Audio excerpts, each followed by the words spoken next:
Hello, everyone. Welcome to this. It's the fourth match in the Octo-Finals round of the International Reparations Debate Competition for 2026. And I tell you, we have been having such an amazing time with these excellent students from all across the Caribbean region and the UK. My name is Jermaine Barrett, and I'll be the chair adjudicator for this match. And I will now invite my panelists to introduce themselves, beginning with Kimani Leslie. Hello, everyone. My name is Kimani Leslie, and I'll be serving as a wing panelist for this debate. All the best to the teams. Indeed. Thank you, Kimani. And now to you, Koji. Please introduce yourself. I'm sorry about that. Hello, good morning, everyone. My name is Koji Henry, and I'll be serving as one of your judges in this match today. Thank you very much, Koji. So we've met our teams, but hey, there are some important organizations that we must be acquainted with, our partners and our sponsors. I'm going to invite Kimani now to announce to you, our viewing audience, who exactly are the entities responsible for powering this amazing competition. Oh, absolutely, Jermaine. Our sponsors for these amazing competitions are UE Center for Operations Research, UE Press, Jade, of course, University of Hull, and our main partner, the Repair Campaign. Thank you very much, Kimani. And Okay. of course, you've met our judges, you've met our partners in whom we are tremendously appreciative. And we're now going to meet our teams. So we have two teams. We have two teams that are based in Jamaica.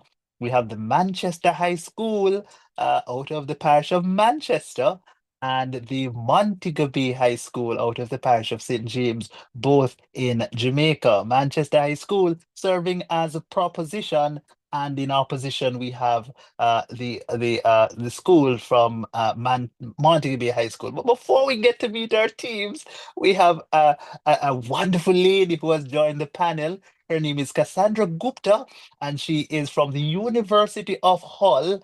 And we want to make her welcome. Madam Doctor, rather, Dr. Gupta, please unmute your microphone and say hello to everyone. Hi, everyone. I'm Dr. Cassandra Gupta. I'm a lecturer in Legacies of Slavery at the University of Hull. I'm Trinidadian and I'm in Trinidad right now. So very much looking forward to hearing your points on this very important topic today. I'm very keen to hear what you have to say. So good luck, both teams. Thank you very much, Dr. Gupta. And now, ladies and gentlemen, the real stars of this match, the debaters. Let us become acquainted with them, beginning with the proposition team, Manchester High School. Please introduce yourselves in the order in which you'll be presenting. Good afternoon, everyone. My name is Jerry Bryan, and I will be the Prime Minister of this debate. Good afternoon, everyone. My name is Gabriel Booth, and I will be the Deputy Prime Minister of this debate. Good afternoon, everyone. My name is Sean Thomas, and I'll be the third speaker of this debate. Thank you very much, Manchester High School. Now over to the ladies from Montego Bay High School. Please unmute your microphones and tell us who you are. Good afternoon. My name is Chantel Lawrence, and I will be the first opposition speaker for today's debate. Good afternoon. My name is Renee Shaw, and I will be the second opposition speaker for today's debate. Good afternoon. My name is Khadija Jennings, and I will be the third opposition speaker for today's debate. Thank you very much. That was Montego Bay High School team opposition. No, we need to know what our motion is. So, Kimani, I think you have that information. Please I, unmute and share with our audience what exactly will this debate be about? I do have that information, Jermaine. The motion for today's debate is this House believes that the introduction of Western liberal culture into the Caribbean has done more harm than good. One more time. This House believes that the introduction of Western liberal culture into the Caribbean has done more harm than good. Fascinating debate, and I'm sure our teams are raring to go. But before we hear the first speaker in this debate, I must go through the rules. The debaters are very much acquainted with them, but for your viewing audience, this will help you to follow the debate as it proceeds. So, you'd have met the two teams, each team having three debaters. The first debater per team will speak for 7 minutes. The second debater speaks for 6 minutes. And the third and final debater speaks for 5 minutes. After the first two debaters have spoken, that's first proposition as the Prime Minister and the leader of the opposition on the side opposition, we will enter a period of cross-examination, and then we'll enter another period of cross-examination after the deputy speakers, the second speaker's presentation on each team. We'll then pause for 1 minute, and then we will resume our debate with the reply speaker from Team Opposition Manchester High School. The debate concludes with the 5 minutes presentation from Team Sorry, I apologize. I just said Manchester. I mean Montego Bay High School is the opposition. So they will present their reply speech first, followed by the reply speaker, the third speaker from Manchester High School. Our debaters are very experienced and very much cognizant of the rules, so we are now ready to get the show on the road or on the way. At this time, allow me to invite the Honorable Prime Minister from Manchester High School to open this debate. Hear, hear. Here. I will begin in 3, 2, 1. Ladies and gentlemen, honorable chairs and esteemed adjudicators, a pleasant afternoon to you all.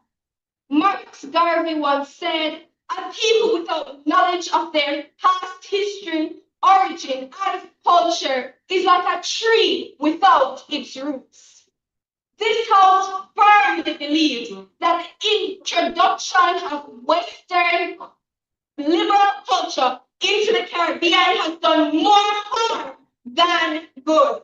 While some may argue that liberal ideals bring progress, the reality is that they erode our identity, destabilize our politics, and weaken the very foundation of our societies. Me, as the Prime Minister of this debate, to highlight 4 critical areas where damage is most evident. And later on, my government will continue to prove the harm that Western liberal culture has done. Before we get into the meat of the matter, key terms of this move. Firstly, Western liberal culture. This refers to a set of values, practices, and ideologies that originating in Western Europe and North America emphasize individual freedom, secularism, consumerism, liberal democracy, and global and cultural globalization. It includes the trends, media influences, political systems, and social norms that have spread globally through colonialism, trade, and modern globalization. Caribbean can be defined as the region consisting of island nations and territories in the Caribbean Sea. However, in this context, can be defined as negative consequences or damages caused to the Caribbean culture, economic, politics, and spiritually as a result of adopting Western liberal culture. Good in this context can be defined as a positive contribution or benefits that Western liberal cultures could bring, such as expansion into freedom, technological advancements, and global integration. And introduction in this context specifically can be defined as the process by which Western liberal culture entered and spread throughout the Caribbean, historically through colonialism and more recently through globalization, media migration, and trade. Firstly, we must see the erosion of indigenous identity. Western liberal culture has overshadowed our traditions, languages, and folklore.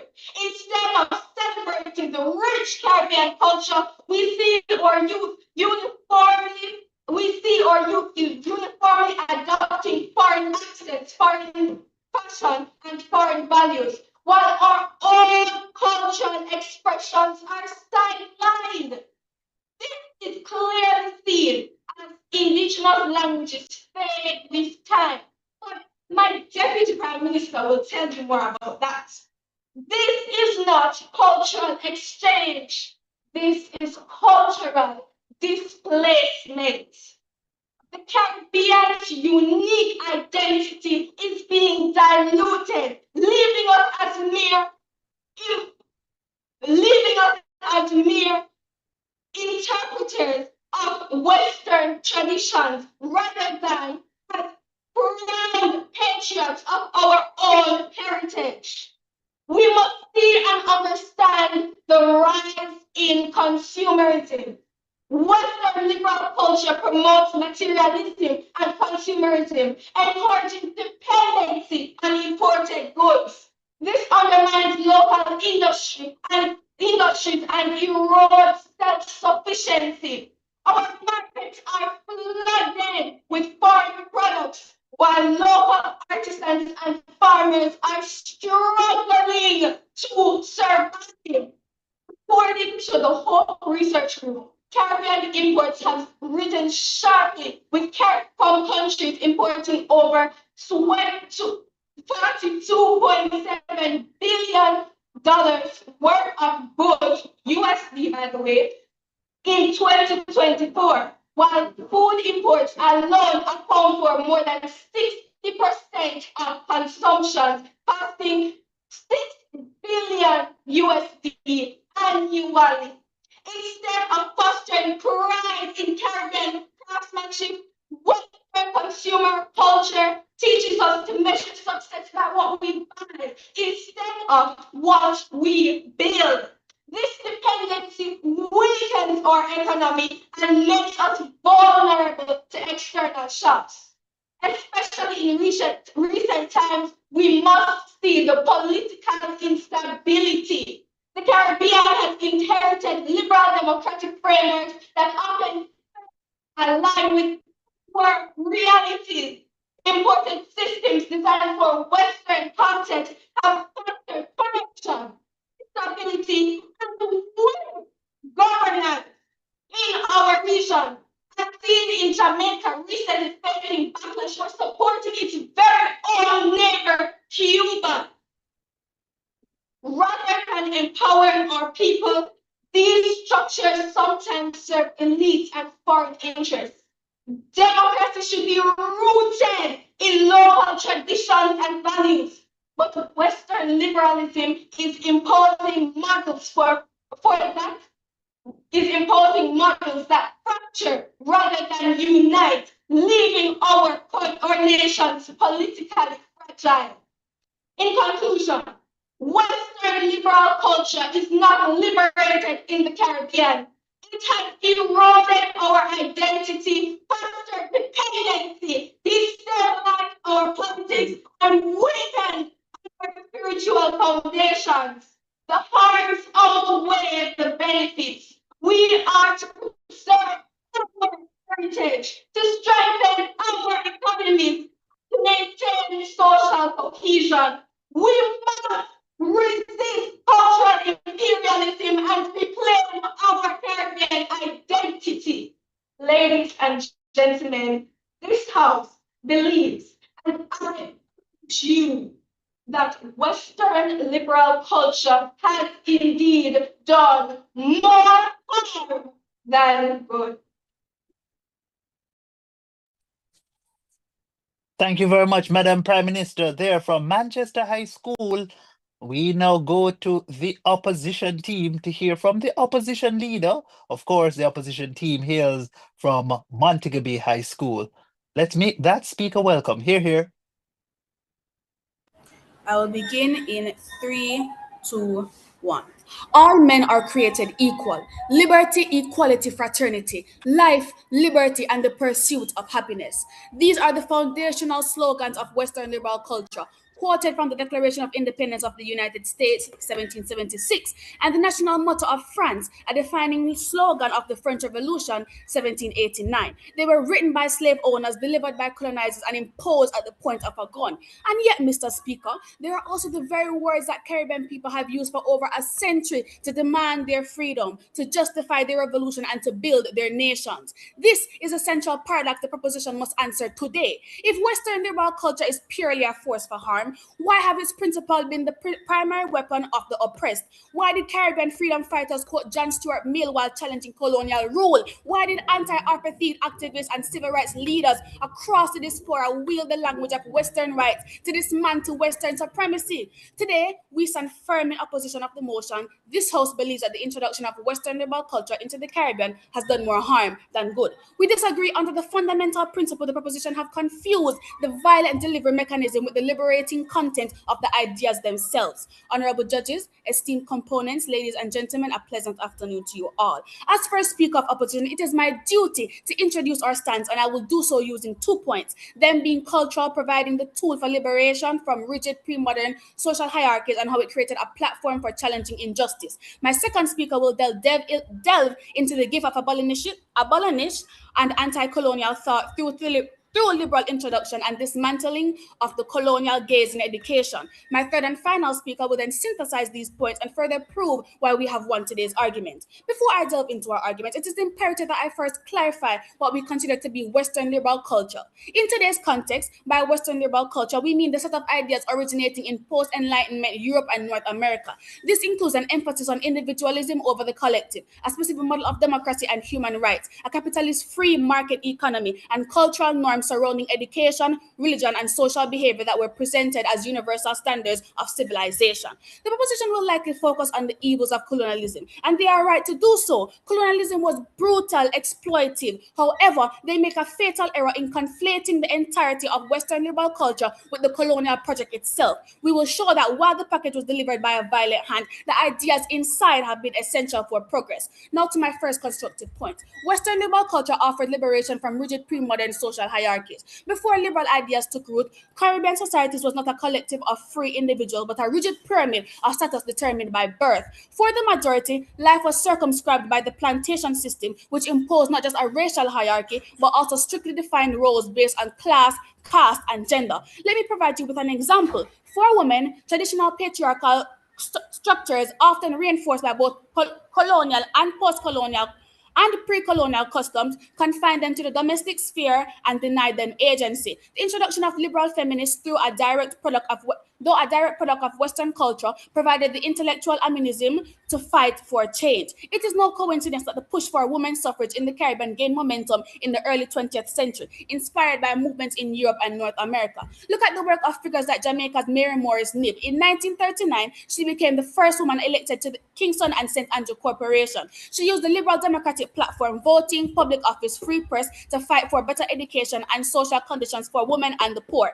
In 1944, she was one of the first women to vote in universal adult suffrage in Jamaica. This was not a return to an authentic pre-colonial past. It was a progressive leap forward using Western political structures. Today, women in the Caribbean are leaders in education, business, and the government. According to the World Bank, female labor force participation in the Caribbean is amongst the highest in the developing world at nearly 60%. This mobility is a direct legacy of liberal ideas challenging patriarchal traditions. My second point, Mr. Speaker, builds directly onto the first. Western liberal culture provides a powerful vocabulary for dissent, enabling movements that challenge oppression in the Caribbean directly on liberal ideas. The proposition would have us believe that Western liberal cultures is merely an instrument of domination, but the historical records show that Caribbean people have turned these very instruments back against dominators. You'll be using liberal principles to demand accountability, to demand justice, to demand freedom. First, the language of human rights and anti-colonialism. The entire anti-colonial movement in the Caribbean was articulated in the vocabulary of Western liberalism. When Norman Manley in Jamaica, Eric Williams in Trinidad and Tobago, Gratney Adams in Barbados demanded self-government and independence,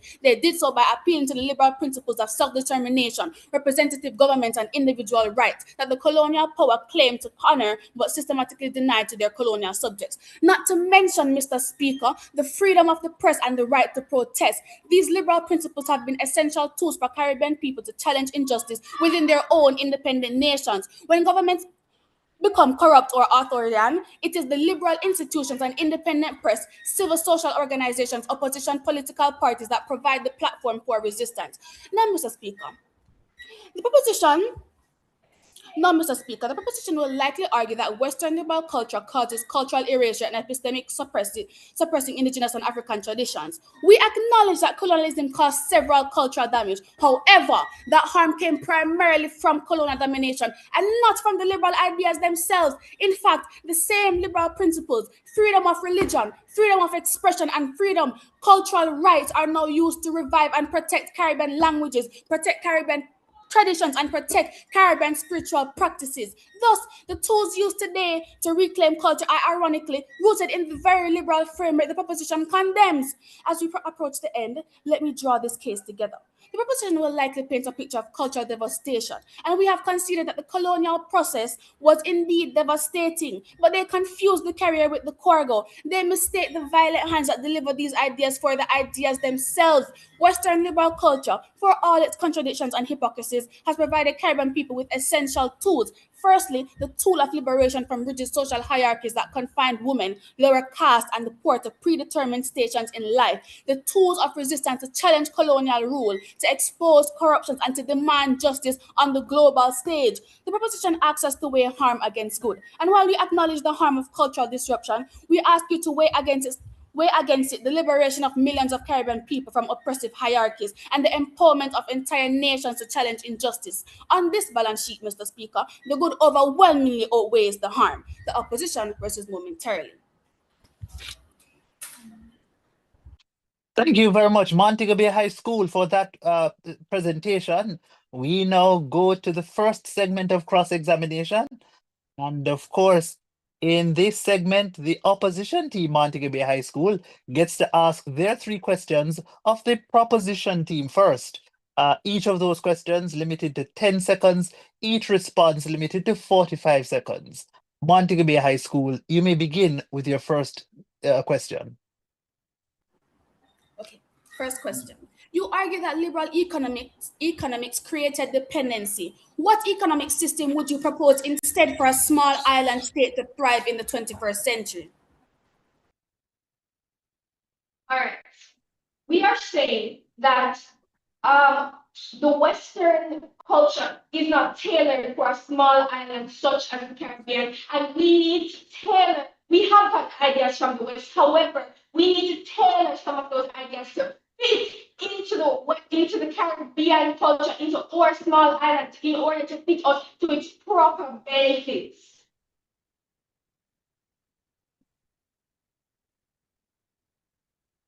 Okay, second question. Isn't the Caribbean's vibrant hybrid Creole culture, its music, food, and language a clear good that resulted directly from the encounters of this Western liberal culture? Is this not a unique, valuable contribution to the world that wouldn't exist otherwise? I'm sorry. Can you repeat that, please? Yes, no problem. Isn't the Caribbean's vibrant hybrid Creole culture, its music, food, and language, a clear good that resulted directly from the encounter of cultures? Is this not a unique and valuable contribution to the world that would not exist otherwise? Our dialect, music, food, culture, our identity is stemmed from us as people. While our motto, we do say out of many one people, we take some aspirations from others, and we are not denying that. Nowhere in my primary prime minister's speech are we denying that. What we are saying is that the mood clearly states the harm is overweighing the good. So while some good has come from these cultures that we have implemented, yes, but the harm that we are seeing now is overtaking that. So, third question, third and final. Your case relies on the idea that Western culture was imposed, but didn't Caribbean people actively and creatively adapt and reshape these cultures to their own needs, creating something new and powerful? Does this show agency and not just victimhood?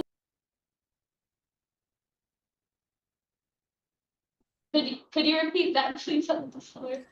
Yes, I'll repeat. So, your case relies on the idea that Western culture was imposed, but didn't Caribbean people actively and creatively adapt and reshape these cultures to their own needs, creating something new and powerful, for example, reggae and carnival? Doesn't this show agency and not just victimhood?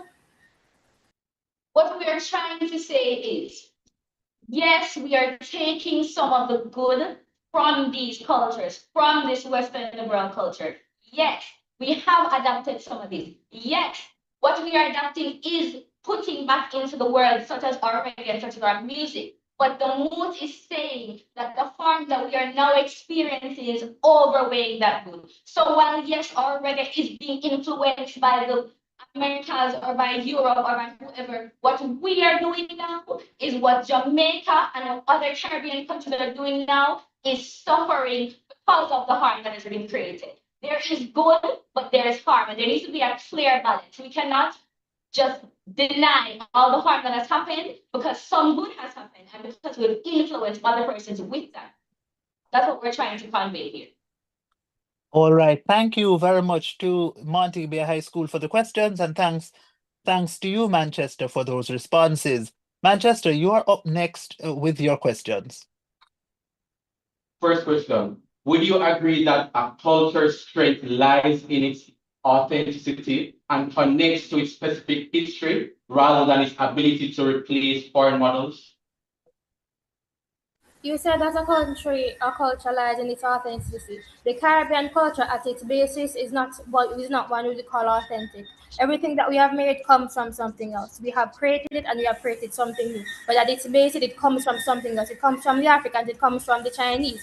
So even though you say that it still isn't, as you say, in its authentic. Additionally, everything that we are a global economy. Everything we do is influenced by something else. We take something from somebody else and it influences us. Our ideas of liberation, it came from others. The ideas of our economy came from others. The ideas of how we run our schools, it came from others. So yes, a lot of our culture should be grounded in its authenticity. But however, we, if you look at it, are not really authentic. We all grab from each other. That's what countries do through globalization. Thank you. Next question. In the words of Bob Marley, we must emancipate ourselves from mental slavery. How can we be mentally free if we're still looking to our former colonizers to tell us how to define rights, marriage, and success? All right, we are emancipating ourselves from mental slavery act. So the Western liberal ideas that were imposed on us was a twisted version of the actual Western liberal ideas of equality, of liberty, and freedom. So yes, they imposed on us with colonization, but when we took the exact Western liberalism and we actually used the exact values instead of twisting it and turning it into something for destruction, we were able to actually emancipate ourselves from mental slavery by thinking of liberty, by thinking of democracy, by thinking of equality. All right, last question. If manifest destiny justified Western expansion at the expense of indigenous people, why should the Caribbean trust Western liberalization, Western liberal culture today? Could you repeat that question, please? If manifest destiny justified Western expansion at the expense of indigenous people, why should the Caribbean trust Western liberal culture today? I did not hear the part about manifest. I think it's a manifestation. The Caribbean are in and out. What did you say? If manifest destiny justifies Western expansion, check. Yeah. All right. So you're saying if we think that Western liberal colonization essentially being imposed on us is okay, given the fact that indigenous people suffered, we're not saying that. We are saying that the harm did not outweigh the good. We, as the Caribbean, have grown from that badness, from going from that wickedness. We have turned the twisted ideas that they turned the Western liberal ideas to, and actually created something that actually stands for that values. We are creating a system that is full of democracy. We have created a system where people have all the rights and human rights that they need. So it's not that we're saying that the indigenous cultures deserve to be desecrated. No, we're not saying that. But in the long run, we see that we as a Caribbean have been able to make so much more good out of that destruction. Wait. All right. Thank you very much to both teams in this case, in this instant, Manchester High School for those questions. Thank you, Montego Bay High, for those responses. Ladies and gentlemen, we continue our debate now, and this time let us make welcome the Deputy Prime Minister who hails from Manchester High School.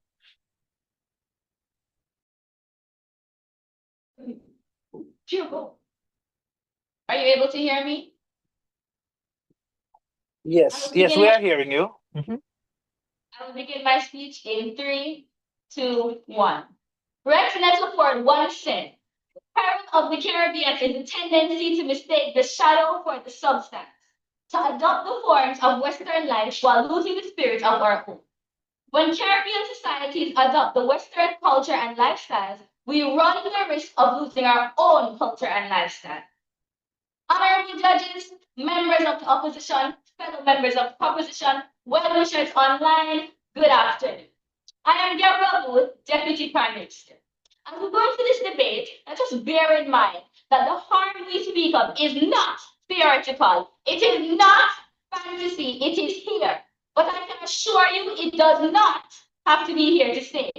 By the harm, we mean damage to the Caribbean's cultural identity, intellectual independence, and long-term development. My first speaker, Jerry Bryan, has set the tone for this debate by exposing the weaknesses in the opposition's argument and has shown how Western liberal culture has weakened that of our own. And now I will follow suit. The Caribbean possesses one of the most vibrant and influential cultural identities in the world, shaped by African, Indian, indigenous, and European traditions. Our dialects, food, music, and way of life reflect our resilience and creativity. However, the expansion of Western liberal culture, whether through media, social platforms, entertainment, or education systems, has slowly replaced authentic Caribbean expressions with Western ones. Our young people now measure success by Western standards, Western accents, Western trends, Western lifestyles. It has gone so far that Caribbean dialects are sometimes discouraged in personal settings. Nowadays, people will hear someone speaking patois, and as we Jamaicans say, skin up them nose, or in English to score. What we are seeing is cultural dependency. We are copying, not creating, which is exactly what Rex Nettleford warned us about in the quote I shared earlier. And when a region starts to lose its cultural voice, the damage is not just social, it is generational. When Western liberal culture does not only influence lifestyle, it shapes aspiration. Across the Caribbean, our students are taught that success means leaving their homeland. Our brightest students who train to be doctors, lawyers, engineers, move halfway across the globe to North America or Europe. So these countries benefit from their talent, while the Caribbean countries in which they come from decline. This phenomenon is known as brain drain and has already weakened Caribbean development. The Caribbean has one of the highest brain drain rates with over 70% of tertiary graduates leaving in some states, but the harm goes deeper. This migration then causes intellectual dependency. When Western liberal culture demands a level of assimilation that stifles excellence, Caribbean migrants often enter a system that prizes conformity over the unique rigorous standards of their home education and culture. Caribbean nations then begin to rely on Western expertise, Western policy models, and Western development frameworks rather than building solutions rooted in local realities. Once these young workers leave, we look back at the same nations that took them from us to replace them. In other words, we have stopped thinking for ourselves and have started thinking like someone else. And that is not development, Mr. Speaker. That is dependency.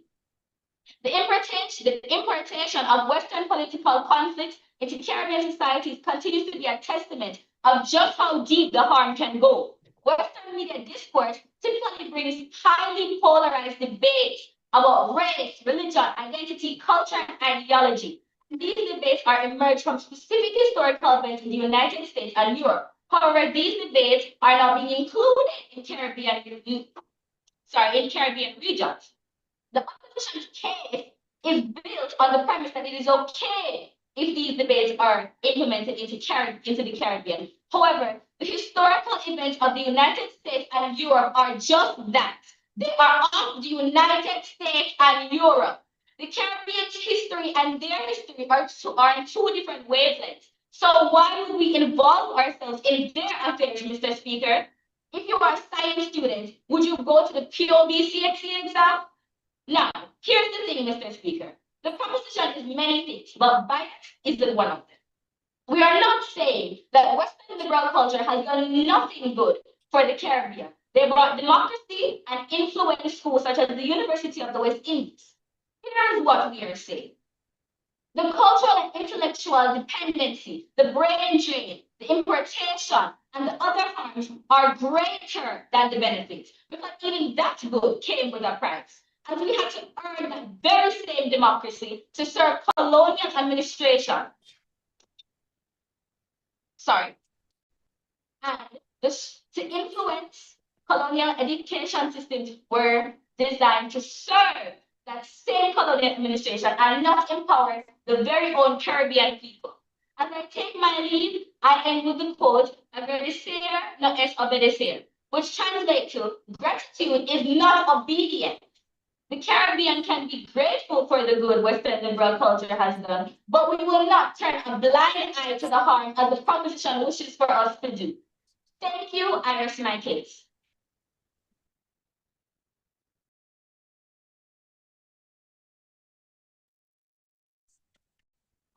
Very much the Deputy Prime Minister for her speech, and now call upon the Deputy Leader of the Opposition to respond. Hear, hear. After three, one, two, three. There's a well-known saying, from hardship comes strength. Throughout history, societies have faced oppression and injustice. Yet those same struggles, they have often built the tools that need to achieve freedom and progress. Chairperson, educators, members of the audience, and members of the proposition, good day. I stand proud with my team in strong opposition to the motion. The House believes that the introduction of Western liberal culture into the Caribbean has done more harm than good.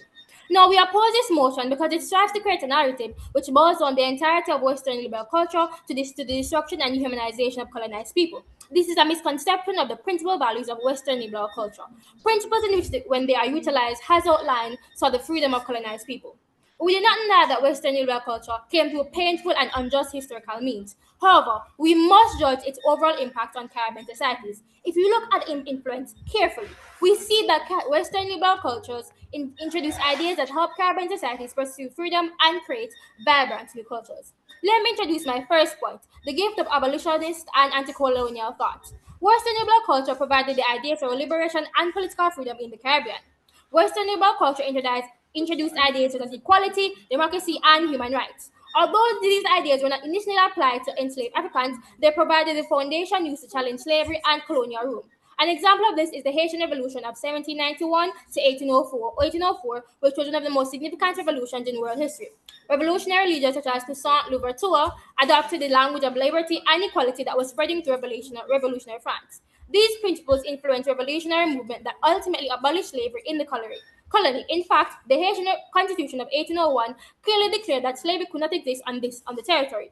This demonstrates something very important. Caribbean people use the political language and principles of freedom introduced to Western liberal thought to fight oppression and demand their rights. I do not think the opposition realized how powerful this is. The master's tools were used to dismantle the master's house. You mentioned that Western liberal values prioritize consumerism. However, Caribbean imports are high because the region produces relatively fewer goods domestically but consumes many goods that must be imported. One cannot blame Western liberalism for consumerism when our primary economies are not developed enough to meet the needs of its citizens. To add, we are not in the US. The consumerism you speak of is a primarily foreign phenomenon that is owned by the middle class and above American people, influencers, and the like. You also mentioned that Western idea that we are copying Western ideas and that this is detrimental. For instance, languages. However, the slang that we copy now in Jamaica is actually African American vernacular. It may be American, but it is not the fault. But it is the fault of social media and globalization, not Black Americans, that Jamaican children are straying from patois. Next, do you really think that the Caribbean, the US, and the Europe are on different wavelengths? Let's be real. We're on the same, very similar wavelengths from economic standards and political frameworks. Secondly, rather than destroying Caribbean culture, the interaction between Western and African traditions produce new and powerful cultural identities. The Caribbean is globally celebrated for its unique cultural expressions, including reggae, calypso, carnival, and our languages. These traditions emerge through cultural interaction and adaptation. For example, reggae music became a global symbol of resistance and cultural identity to artists such as Bob Marley. Today, Caribbean culture forms influence music, art, and festivals across the world.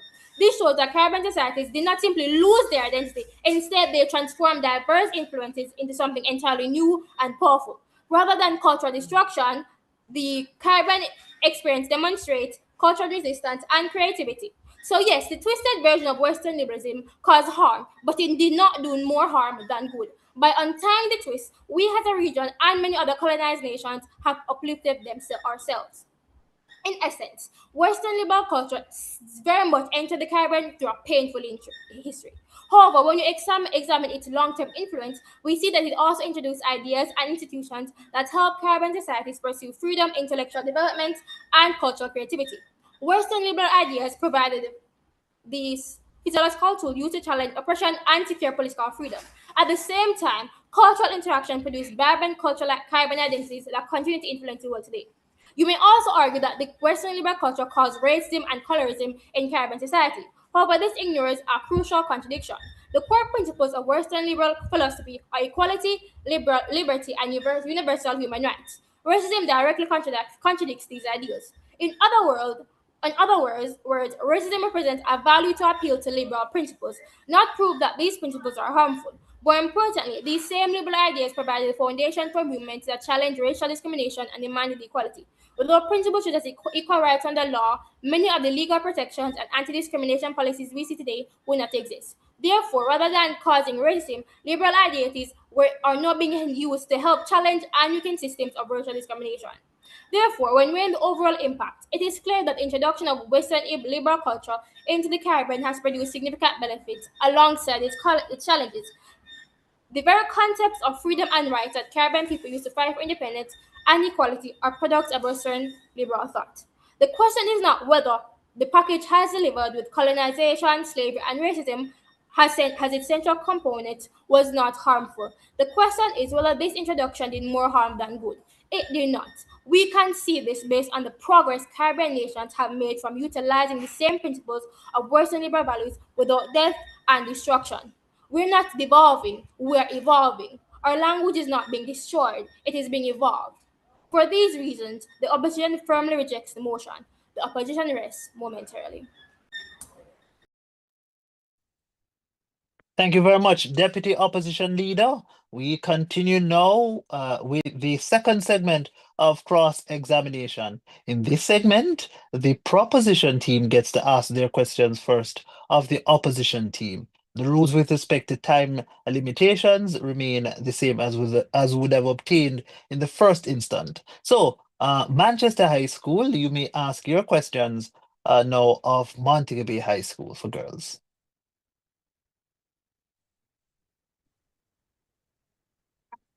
First question. Does the opposition believe that a society can truly be free if its values, its laws, and its social norms are dictated by a culture centered thousands of miles away in the West?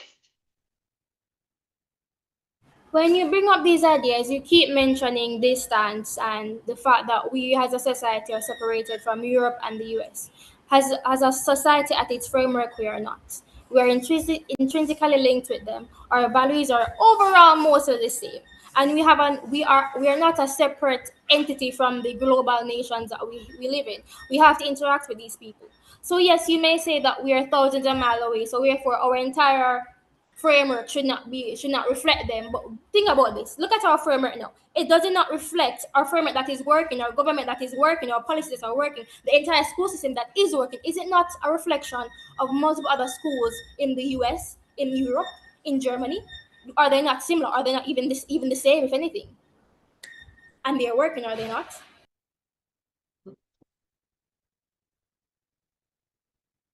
For your second question, do you believe the loss of Caribbean cultural traditions and identities is an acceptable cost of Western influence? It's not a cost of Western influence. I don't know if you know, but we celebrated Jamaica Day recently. We still do that in schools. Unless a child is homeschooled, their Caribbean cultural identity is not being lost. Also, you keep emphasizing this loss of Caribbean social identity due to Western liberal values. It is not because of Western liberal values. It is due to the social media that we're currently all experiencing and all love. The entire reason why you say that pathos is being probably we're straying from pathos is because you children, go on the internet and you hear the African Americans in their vernacular and copy it. That is not the fault of Western liberal values. Those are people who are very much expressing their own cultural identity, and you copy it. That is not the fault of Western liberal values. It is actually a point of Western liberal values. It is you as a society deciding to choose that instead of staying here and exposing yourself when you have Jamaica Day, that day, and Heritage Day, never. It is not the fault of Western liberal values. It is the fault of our own.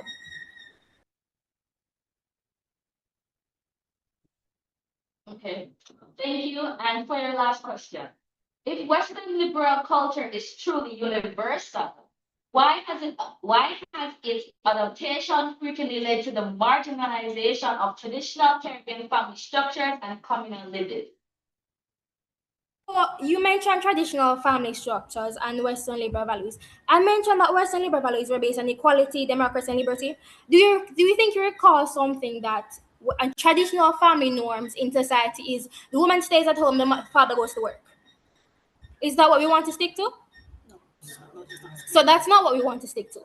So right now, the Western liberal values that are being influenced right now are one of liberty, democracy, and freedom.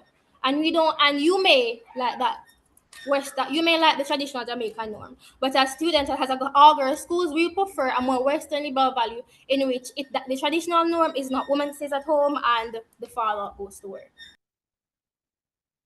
Example is what I'm saying. An example. We thank Manchester High School for their questions. Thank you, Montego Bay High School, for your responses. Montego Bay High School, for girls, you may now pose your questions to Manchester High School. So you continuously push the idea of cultural dependency. But how do you differentiate cultural dependency from normal cultural exchange that occurs between societies globally? If cultures around the world borrow from each other, why is it only dependency in the Caribbean? We're not saying it is only dependency in the Caribbean. How I differentiate from cultural dependency and normal interchanging of cultures is when a Caribbean country, or when a country in general, as you say, when a country in general has to rely on foreign countries to get an identity of its own, and that is the crisis that we're speaking is happening right now within the Caribbean. So when we're not only talking about, I'm not only saying that it's only dependent in the Caribbean. However, the mood is referring to the Caribbean, so I have to refer to that as well. And in the Caribbean, it is evident, as was said in my speech as well as the Prime Minister's speech, that we are seeing this dependency now. We're seeing where we have to be leaning on these Western liberal cultures and communities to get an identity of our own. That's not what we want. The normal interchanging of cultures would be Jamaica gives them reggae, or we give them a Bob Marley Okay, thank you concert. very much. Your 45 seconds allotted for your response has elapsed. You may now ask your second question, Montego Bay High School. All right, thank you for that answer. Your definition of harm is broad. If we apply your standard, wouldn't any cultural contact in human history be considered harmful because it changes the original culture? Isn't change a natural part of human society? I will refer back to the definition of harm that I stated in my first speech, because I know that it was specific to this mood. Harm is negative consequences or damages caused to the Caribbean society, culture, economic, politics, or spirituality as a result of adopting these Western liberal cultural norms. We are not saying that right now the mood is talking about these current Western liberal norms. We're trying to script this topic up. We're trying to talk about these Western liberal norms, not anything that happened before, because we're sticking with our mood. We're sticking with the mood, which is about Western liberal norms.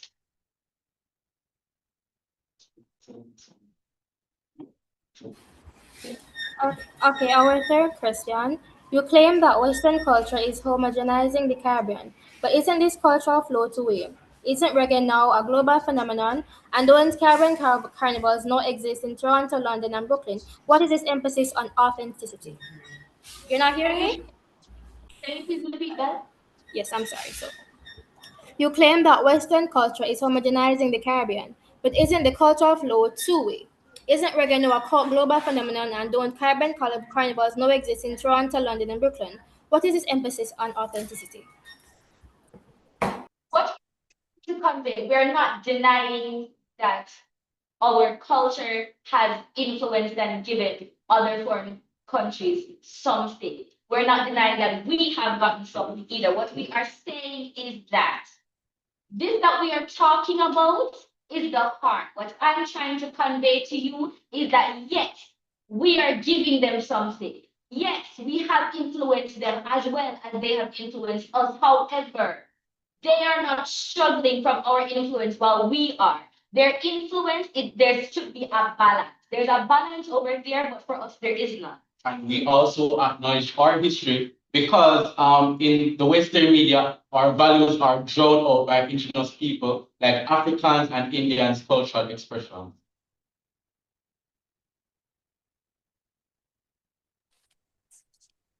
We thank you, Montego Bay High School, for those questions. Thanks as well to Manchester High School for the responses. Ladies and gentlemen, we've come to the point where we must take a pause. We'll take a 1 minute pause ahead of the third and final speeches from either team. We'll begin on the other side of the pause with the reply speaker from Team Montego Bay High School for Girls. The debate will then conclude with the speech from the third and final speaker, the reply speaker, coming to us from Manchester High School. Your 1 minute pause, teams, begins now.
All right, ladies and gentlemen, your 1 minute pause has ended actually, and it is now time for us to resume our debate.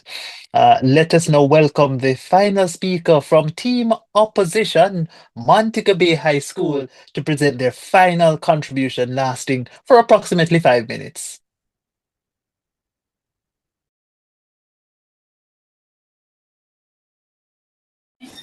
I begin 3, 2, 1. Mr. Speaker, throughout this debate, the proposition has attempted to convince this House that the introduction of Western liberal culture into the Caribbean has done more harm than good. But what they have consistently failed to do is prove that the ideas themselves are harmful. Instead, their entire case relies on a fundamental misunderstanding because they continuously confuse colonial oppression with liberal philosophy, when those two things are not the same.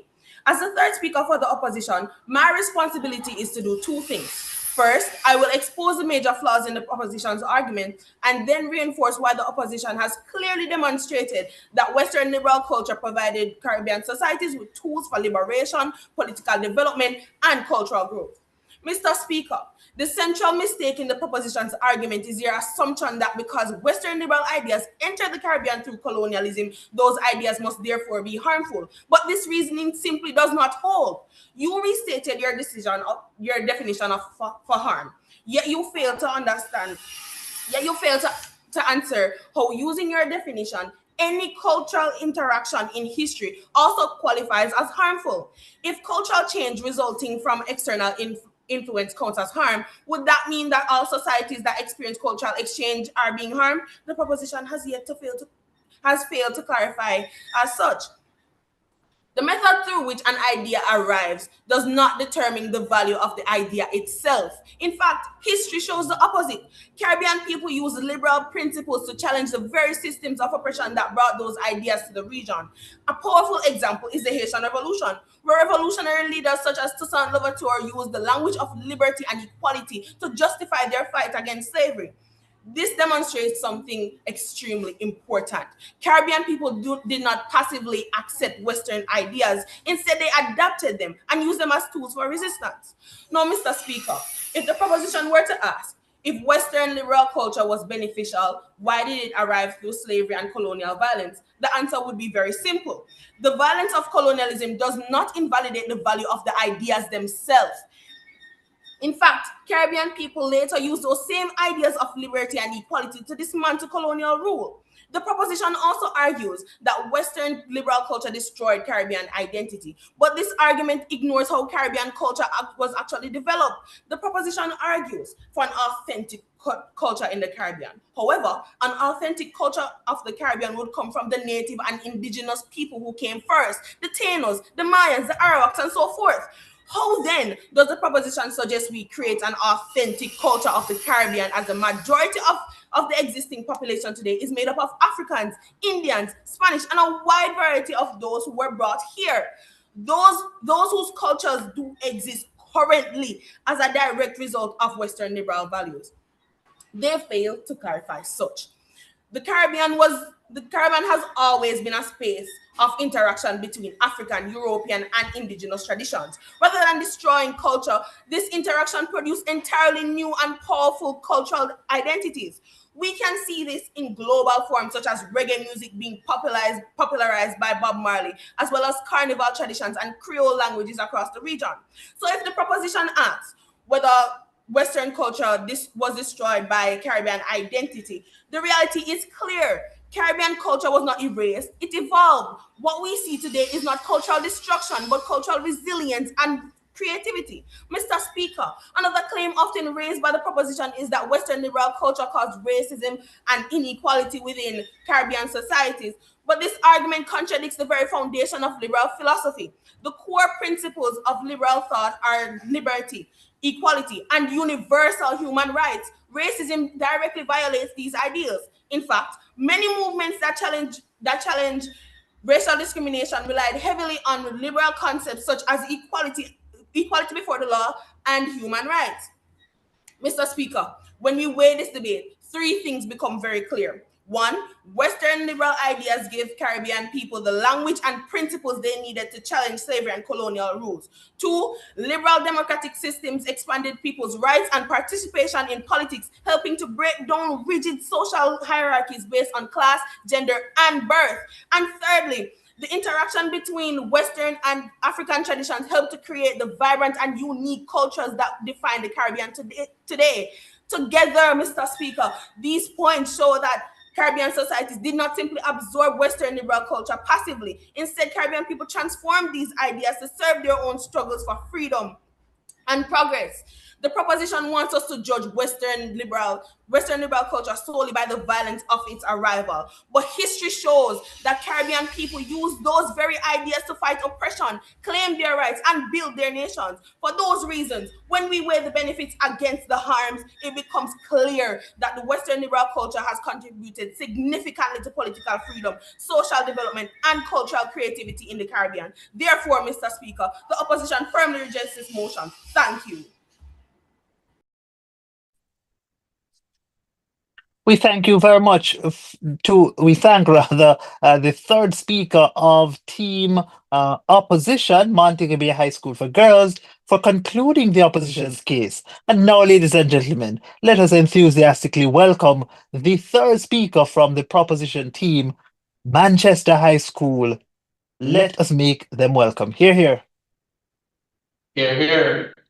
Esteemed adjudicators, fellow debaters on the opposition and proposition, ladies and gentlemen, good afternoon. As the third speaker of the proposition, it is my duty to crystallize this debate, dismantle the opposition's case, and show why this House must come to the agreement that introduction of Western liberal culture into the Caribbean has done more harm than good. Mr. Speaker, the opposition has tried their utmost best to convince us that Western liberal culture brought democracy, rights, education, and modernization. But when we examine this claim closely like a true leader, we see that this collapse. By the way, Miss Deputy Opposition Leader, by the way, yes, we do think we are on a different wavelength. As the Caribbean is a third world region and the West is a first world. No, furthermore, traditionally, these values does not only speak to a single parent household. It is a stereotype, not a value. Instead, it speaks to a bond in our Caribbean communities as a unique traditional attributes. Mr. Speaker, important democratic frameworks have not brought stability. They have fostered corruption, weak governance, and political polarization. Education has not empowered us. Instead, it has created brain drain where our brightest minds leave our societies and remain dependent. Every so-called good is either hollowed or overweighted by harm. Our team has clearly shown that undeniable harm where Western liberal culture has eroded indigenous identity, overshadowing our languages, folklore, and traditions. It has destabilized politics, importing frameworks that do not align with Caribbean realities. It has erased cultural authenticity, drained our intellectual capital, polarized our society, and destroyed our environment in the name of tourism and export. Our Prime Minister has laid the foundation by defining Western liberal culture and showing how it erodes identity, fosters dependency, destabilizes politics, and weakens spirituality. She reminds us that even if benefits exist, they are superficial and overweighed by the harms. That framework guides this entire debate. Jamaica, stop. And look, Western liberal culture has pressured us to abandon our traditions. Kumina, revival, Rastafarianism are sidelined while Patois is often dismissed as unprofessional under Western standards. Our economy is flooded with imported goods, making us dependent on undermining local industries. Politically, Western democracy has not brought unity, but deepened tribalism, corruption, and violence between parties. Now, our Deputy Prime Minister deepened the case by telling us about tourism that enriches foreigners while locals serve. Jamaica shows that Western liberal culture is not liberation, it is exploitation. Mr. Speaker, a major point. Western liberal culture is not progressing, it is colonialism reborn. The opposition claims that Western culture gave us opportunity. We have shown it eroding our identity and created dependency. Opportunity without sovereignty is exploitation. On both classes in this debate, the opposition reigns victorious. The Bible warns us in Romans chapter 12, verse 2. Verse 2. Do not conform to this world, but be transformed by the renewing of your mind. This verse that speaks to this mood and where the proposition reigns victorious that Western liberal culture has pressured the Caribbean to conform to foreign values, eroding our identity, weakening our spirituality. Ladies and gentlemen, we the government close this house with a win because we have proven that the harms are real. The harms are greater. The harms outweigh every supposed good. We defend our heritage. We defend our sovereignty and our dignity. We have shown that the Caribbean must not conform to a culture that erases us, but we have shown that justice demands recognition of the harm. And we have shown that this house must stand with the Caribbean, not with the forces that undermine it. Mr. Speaker, I end with saying Western liberal culture promised freedom but delivered dependency. It promised progress but delivered erosion. It promised empowerment but it delivered exploitation. This is not liberation. This is colonialism by imitation. This is why the government closes this house with victory and brings to this mood. I hereby rest this case.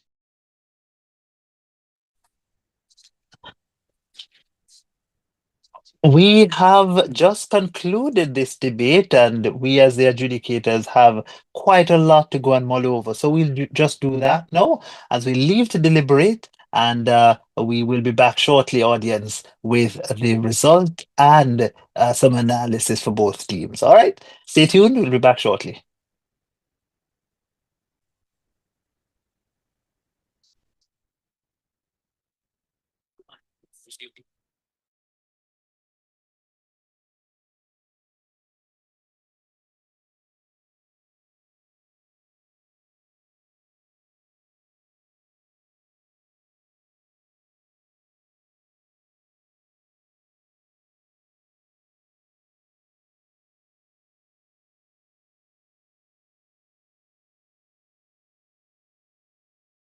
I'm Gary Wu from the Manchester High School, and this is why reparations are important. Firstly, a reparation is an effort to repair damage, whether it is caused by historical injustice by people or by countries. Reparations are important because it helps with acknowledgement of injustice, it helps with social healing and prevention. Acknowledgement means that reparations are there to formally recognize that a serious wrong or an offense has been committed. It helps with social healing because it fosters a sense or an environment of understanding and accountability, and it helps bring back relationships between countries or communities. And it helps with prevention because once a consequence has been given to that injustice, it will prevent future behavior to happen. Thank you.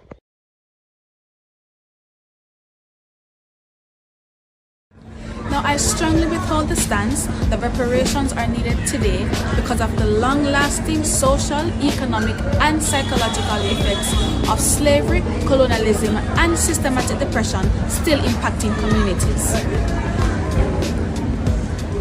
These long-term effects have created unequal access to wealth, health, education, and opportunity.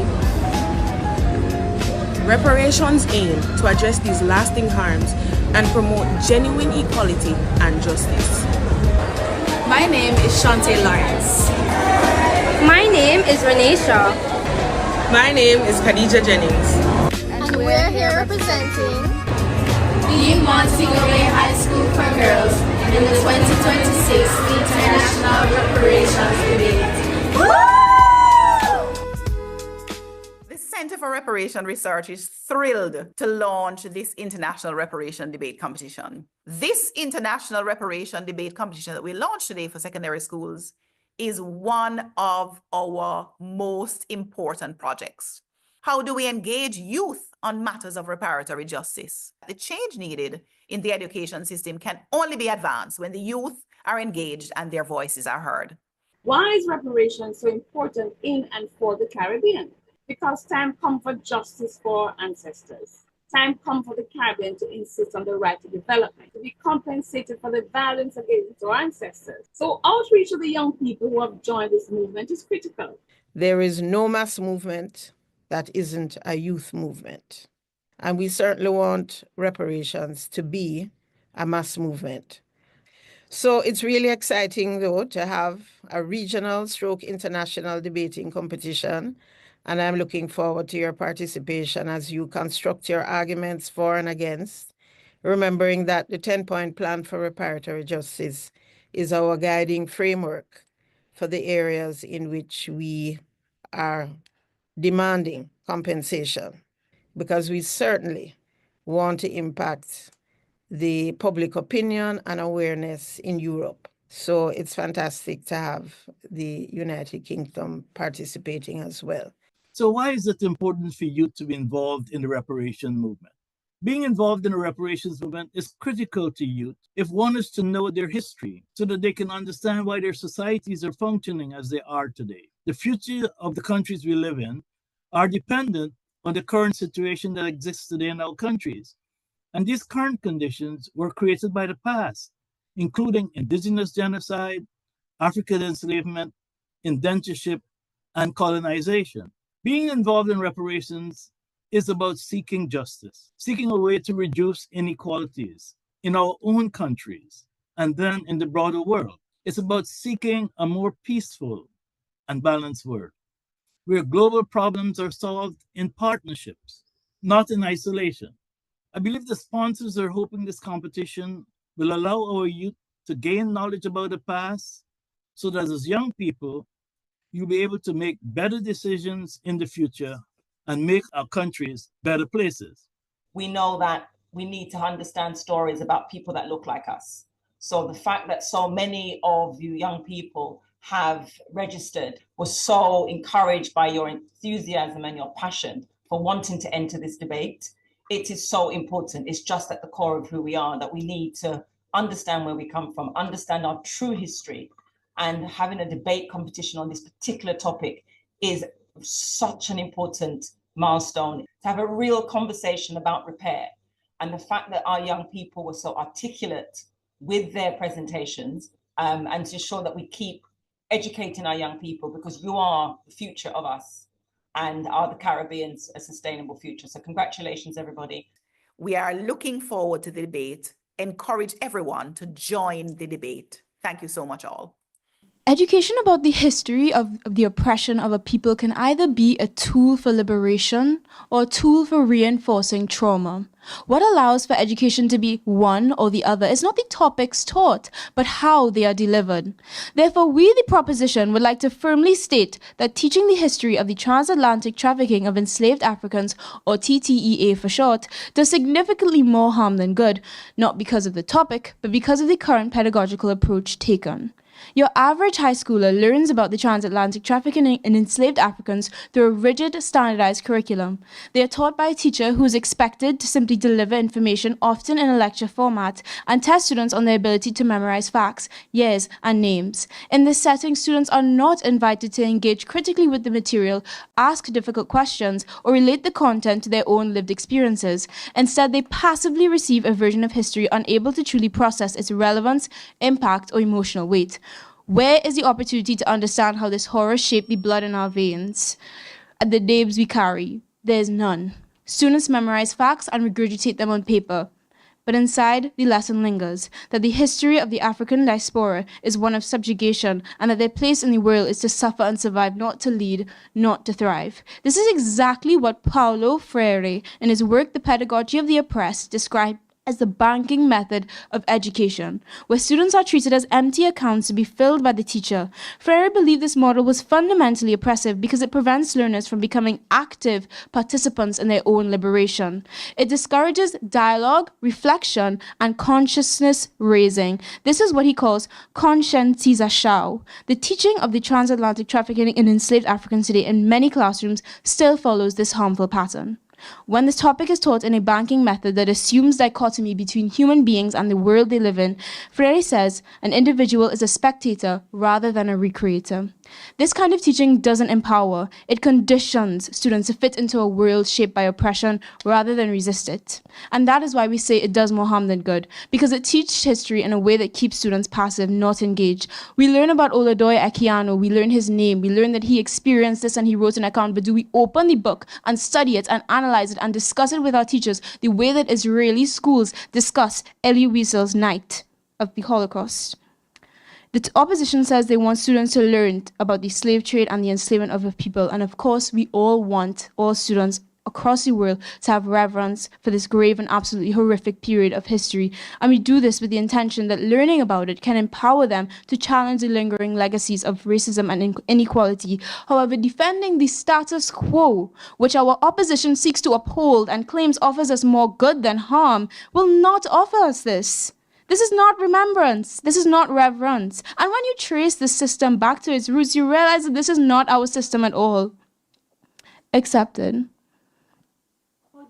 The fact that students today are not listening about the brutality, but also about the resistance, the rich civilizations before slavery, and the ongoing legacies, creating empowerment more than harm. Right. Our issue is not with these topics being taught, but it is the way that they are taught and the way that they are emphasized with regards to all of the other things that are occurring within African history. To continue, our education system was inherited from Britain, a colonial power that had no interest in nurturing Caribbean identity or liberation. And what good can we expect from teaching this topic when we are continuing to do so in England's pedagogical approach? Even worse, as you mentioned, African history is taught in the Americas and Europe as though it began with slavery. From primary school, students are introduced to African people not through the glory of their kingdoms, their intellectual traditions, or their achievements, but through their chains. Why is it so hard for you to name a single black figure whose legacy is not defined by resistance or white oppression? Why is it that we teach about Toussaint and Nani but not Imhotep, Mansa Musa, or Queen Nzinga in the same breath? This should be taught first. And compare this to how the Holocaust is taught in Israeli. This is taken from the Israeli Ministry of Education. Point of information. Declined. Children are introduced to the brilliance of their culture first, their thinkers, their faith, and their resilience before they are taught about genocide. Their oppression is contextualized within a legacy of strength, not as the first chapter. If that isn't a pedagogical problem, then what is? When slavery is taught primarily as a story of powerlessness and victimization, with the current banking method of pedagogy, it does more than inform. It deeply affects the psychological development of students, particularly those of the African diaspora. During adolescence, a critical time for identity formation, as described in Erikson's theory of psychosocial development, students are particularly vulnerable to internalizing messages about their race and their place in history. If the dominant narratives they encounter emphasize subjugation or this constant need to fight without also highlighting pre-colonial civilizations and agency, students may inherit a sense of trauma and inferiority. Claude Steele and Joshua Aronson's 1995 concept of stereotype threat shows that students underperform when they fear confirming negative stereotypes about their group, a common experience for Black students navigating a curriculum saturated with ancestral suffering. In classrooms where Black students only encounter these narratives and are rarely offered examples of greatness before colonial times, they are more likely to fear confirming negative stereotypes about Black intellectual inferiority. And yes, this study found that this did significantly reduce their academic performance. In contrast, we argue for emancipatory pedagogy, which views students as active co-creators of knowledge and encourages reflection, dialogue, and transformation. We want students to read and discuss the first accounts, and this should be a mandatory part of the curriculum, not an option. Additionally, students should be first met with pre-colonial history that showcases the richness and strength of Africans from various tribes and kingdoms before delving into the horrors of the slave trade. Through student-centered dialogic approaches, this topic becomes not a detached narrative of victimhood, but a pathway to critical consciousness where students develop an internal locus of control, a sense of pride, and the tools to challenge injustice. When classrooms prioritize empathy, voice, and critical inquiry over memorization, the teaching of the TTEA can become what Freire calls a practice of freedom, not oppression. We are fully justified in arguing that teaching the history of the TTEA causes more harm than good on the basis of the heavily flawed pedagogy. In parliamentary debate, motions like this are evaluated based on the status quo, meaning how things are actually occurring now. As such, the opposition cannot shift the debate by suggesting that in some ideal future it could be taught differently or argue on the basis of the principle. We are debating the present, and the burden is to defend the way that it is taught now. Thank you. All protocols observed, the opposition remains resolute against the motion. This House believes that the teaching of the trafficking of enslaved Africans causes more harm than good. We in the opposition agree that there are flaws in the method, but we argue that even in its current form, teaching this history does far more good than harm.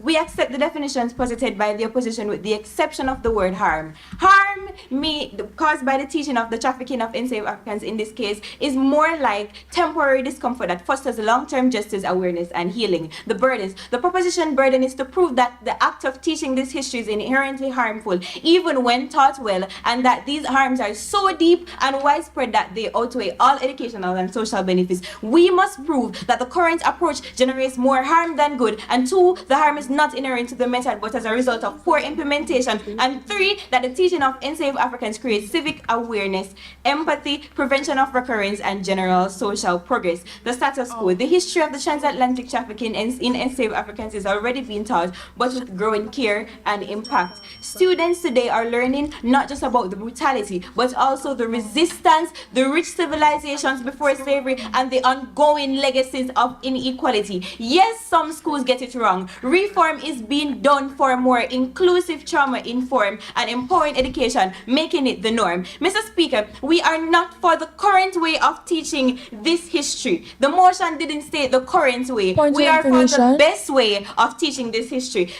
Allow me to rebut. And this best way is trauma-informed teaching. This would be training teachers to handle emotional topics with care, no graphic reenactment, use check-ins, and create safe spaces. This builds resilience instead of re-traumatizing students. And 2, balancing the story. Don't stop at brutality. Teach about African civilization, resistance leaders like Nani of the Marus, and achievements of the African diaspora that restores pride and identity. 3, we would center real voices, use person accounts, African scholars, and cultural sources to humanize the content and shift away from cold textbook trauma and link the past to the present, which will let students reflect through debate, which is already being done, and modern connections to racism and justice. This transforms discomfort into action and purpose, including Black educators. Involve Black voices in teaching is as authenticity, prevents tone deafness, and build trust in diverse classroom. This is credible as the RAN program has a similar approach, and it has proven to be working, as it has a 94% increase in the racial unity and empowerment. Allow me to rebut the misconceptions provided by the government. The government stated that teaching of trafficking of enslaved African causes discomfort and psychological harm. But let me say that discomfort is not harm, Mr. Speaker. And the 2019 UNESCO states that students taught slavery alongside resistance have greater empathy and understanding of justice. And secondly, discomfort is necessary for growth and historical reckoning, just like the Holocaust education or genocide studies. They also stated that the current method does not include the history before slavery. But Mr. Speaker, let me say that this is a big misconception. Most syllabi incorporates the history of the Africans before they were colonized. We don't learn about slavery before we learn about Mansa Musa. We don't learn about slavery before we learn about Songhai Empire. It is in the rationale also and syllabi that the teachers should use discussions to actually engage the students. In today's debate, I will bring 2 substantive. 1, the current methods build civic awareness, empathy, and critical thinking. And 2, discomfort from learning is not the same as harm. It leads to empowerment. My second speaker will discuss justice and the prevention of repetition in the injustice, while my third speaker will prove why we remain supreme. Our first substantive is the harm lies in the method, not the content. My first warrant is balanced teaching that includes stories of resistance and survival, reduces emotional harm, and builds empathy. When we emphasize both suffering and human dignity in the trafficking of enslaved Africans by teaching resistance, African agency, and survival, we shift from trauma to empowerment. It does more harm than good because it builds pride, resilience, and understanding. For example, the Holocaust education isn't taught by showing only images of death camps. They come with stories of resistance, survival, and moral courage. It fosters pride, empathy, and moral courage instead of guilt or division. That's why balanced trauma-informed teaching benefits are supreme. My second warrant is effective, safe teaching already exists and work. We're seeing programs like Facing History and Ourselves offer concrete evidence that teaching hard history can be both emotionally and safe, intellectually enriching. According to a 2021 RAN Corporation study, students in these programs which is a reform program by the way, show that 94% increase in civic agency, meaning they felt more empowered to take social action and reported deeper empathy, stronger historical understanding, and more open-minded attitude. And the fact that we're seeing this in real classroom, Mr. Speaker, proves that harm is not inherent to the topic. It's about how we design the curriculum and support teachers, and we are currently doing this now to reform. If we have models that work, and we do, then the moral burden shifts to improving delivery, not erasing the content. What my third warrant is suppressing this history causes more harm than good. Mr. Speaker, be aware that we're not talking just about the current history. We're talking about the teaching of the history overall, because that's what the mood says. In environments where slavery is ignored or downplayed, misinformation spreads like wildfire. Students grow up believing that slavery was minor, that racism is just a mere relic of the past, or that systemic inequality is simply an overreaction. This ignorance sustains real-world harm, and contrary to this, we're seeing that countries like Germany, who have faced their history head-on with regards to the Holocaust, show lower levels of historical denialism and far-right extremism than those that whitewash. much. The impact, it promotes social equity and activism, because when students learn this history accurately and empathetically, they become more socially aware, Yes, give me engaged, and ready one to second, challenge please. injustice. And 2, it empowers empathetic, informed citizens who are empowered to fight modern injustice. And 3, it protects future generations from repeating injustices. My second substantive is silence enables racism to thrive. My first warrant is when schools avoid teaching slavery, they leave students with distorted or incomplete narratives. In the absence of formal education, when students are left to piece together understanding from biased media, peer opinions, or online misinformation, the result is a deeply distorted view of race and All history. right, A we are ready. 2018 Ready when you SPLC are, Sir report showed Andre. that only 8% of the US high school seniors could identify slavery as the primary cause of the Civil War. When students believe that slavery was a voluntary arrangement or that racism ended in 1865, it undermines every effort to promote justice and equality today.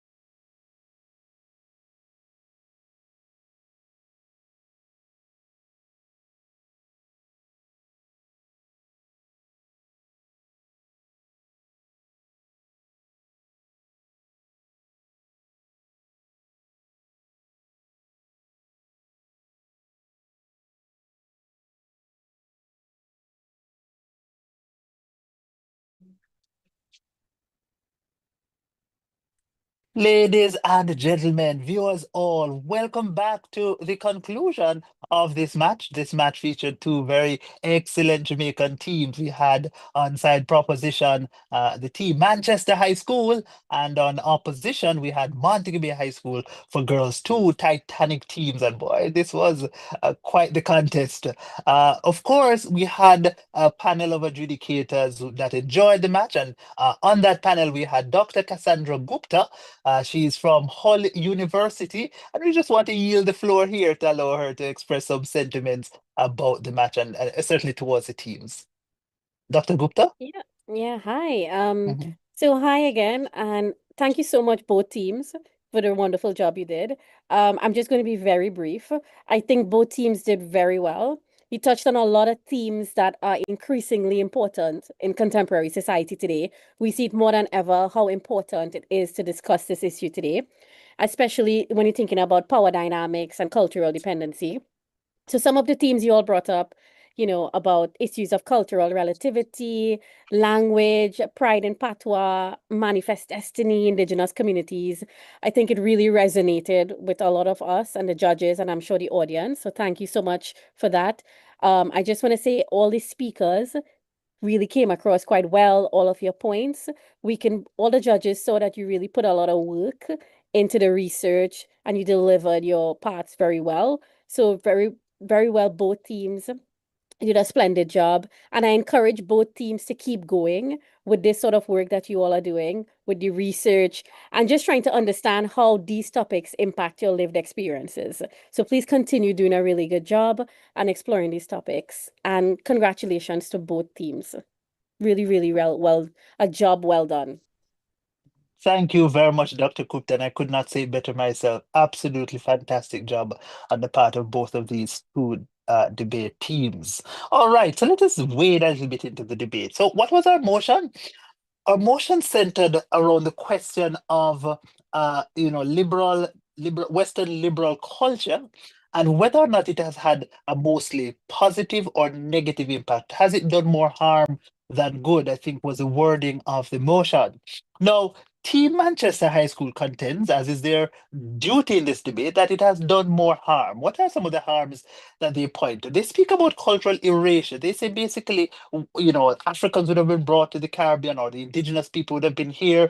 And then, of course, the Europeans came and, of course, erased the culture, caused sense of self-hate, fueled sort of racism and animosity and the abuse that would have effectively degraded the cultures that existed within the original peoples, the first nations people, as well as those Africans and the African people of African descent who would have come to the Caribbean through the transatlantic slave trade. They say to us as well that these particular considerations manifest to today. So it's not something that just merely existed back in that time. It manifests today, and of course, the harm predominates in their world. The positive attributes that would have arisen from, of course, the Western liberal culture. Now, Montego Bay High School contends one, they challenge whether or not these are in fact manifestations of Western liberal cultures. They say, first of all, Western liberal culture has going for it, or as a part of its characteristic, the promulgation of democracy, equality, and liberty, and of course, those are the values. And so, where we see these values being violated, being infringed upon, they say that is not Western liberal democracy. Of course, when it is that you see a definitional challenge shaping up, we expect a direct response from the team who are being challenged, or who is being challenged. Unfortunately for Manchester High School, we did not get that kind of frontal challenge, and we got a response definitionally sort of trying to characterize the debate as being something else from Montego Bay High School. We do not get a challenge from that. So as judges, we then have to sit and ponder over what exactly connotes Western liberal culture, and we contend that this particular clash, the definitional clash, is won by Montego Bay High School for girls. They also say to us, to their credit, Montego Bay High School does, that there are manifestations of very good things that would have come about because of the interactions with the peoples of the Caribbean and, of course, the Europeans. They say, for example, the value of women's rights and the suffragette movement, that the values about democracy and sort of good governance and so forth would have all flown from Western liberal democratic cultures and the ideals thereof, right? And they say that these are values that we extol today. Now, one of the things that we found that was broadly speaking concerning in this debate, except for the question about what is a Western liberal sort of culture and so forth, we did not get any more sufficient direct weighing of arguments from either team of the other team's argumentation. So what that looks like, for example, Manchester High School tells us that, slavery would have robbed us of our culture and so forth. Yes, we get some amount of response when Montego Bay High School tells us that, no, it wasn't a robbing, it wasn't an erasure of culture entirely, but it was an amalgamation of different kinds of cultural norms and values to create a new kind of culture. And in fact, they say, furthermore, importantly, it is Western liberal ideals or Western liberal cultures that have led to the promulgation of those cultures. So those cultures we're talking about are, like, for example, the way we speak, and our mode of dress and so forth have been sort of revered and reflected upon as being good and worth emulating by and large. Of course, a response again was needed here from the opposition. Is it true that Western liberal culture has led us to become proud of the way we speak, of the way we dress, of the food we eat, that kind of thing? Is that really true? Or is it a manifestation of something else? Is it Pan-African culture that has led to this kind of emergence of confidence and respect of our identity as peoples of African descent, right? But again, we get those kinds of contestations from team opposition Montego Bay High School. We don't get an adequate response here again from team proposition. So what we're talking about when we talk about weighing a debate and weighing arguments is really reflecting on what was said by the other team and finding ways to respond directly to it and explain to the judges what it is about your response that weighs more heavily and is more significant than that which was posited originally by the team to which you're responding. All right? Okay, so ladies and gentlemen, the scores reflect a significant margin between the two teams, but it is nevertheless a high scoring match. The team that wins with 287 points as compared to the second place team's 275 points. That is a margin of 12 points. I hope the microphones are unmuted. I know my debaters are sitting on the edges of their seats, and we are now going to announce that the winner of this match in the Octo-Finals round of the International Reparations Debate Competition for 2026, the fourth match, comes to us from Jamaica. Of course, both teams are from Jamaica. The winners are, in fact, Montego Bay High School for girls. Thank you. Thank you. Congratulations, Montego Bay High School, for winning this match. And of course, I now invite Manchester to express some sentiments towards Montego Bay High School. Congratulations, girl. Thank Thank you. you. Thank you All very right. much. Um, yes, to Manchester High, I just want to say, I'm not sure if you can hear me, there's a bit of noise in the background. But to Manchester High, I just want to say congratulations, because to even qualify to participate so far into this competition was a feat in its own. And I believe that the competition we had today was very impactful. It was very insightful. I felt like I learned a lot from your points.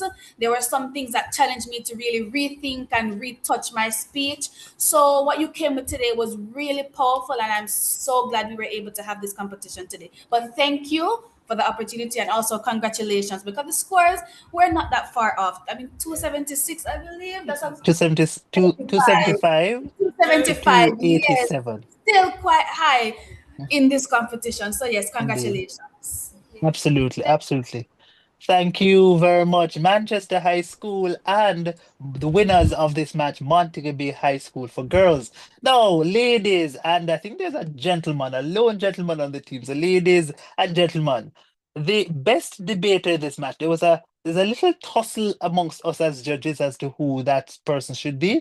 So, the person in the minority, we felt was the first speaker from team opposition. That effectively makes her the commendable debater. That's the opposition leader, commendable debater, ending on the second highest score in this match. But the overall winner, the overall best debater in this match, comes to us as well from the winning team, Montego Bay High School, and that is, ladies and gentlemen, the third speaker, the reply speaker from Montego Bay High School for girls. And of course, it is worth noting that this speaker does an incredible job at highlighting the most impactful argument in their team's case, and sort of helping the judges to see how it is that those arguments situate and compare to the arguments from the opposing side, and help us to understand why it is that each of those arguments should prevail over the contending arguments on the opposition, on the proposition team. All right. So congratulations to that speaker, the third speaker in this debate. Of course, congratulations to all the debaters in this match. Thanks for treating us to an enjoyable contest. And with that, we have come to the end of day one of the International Reparations Debate Competition for 2025. Rather 26, 2026. We are going to, of course, end it here for today, but we will be back soon with more matches. So stay tuned. Do not stay too far away. Do not stay away too long from this platform, because the contest gets a bit hotter as the competition draws to the grand finals. All right. Thank you all, and take care.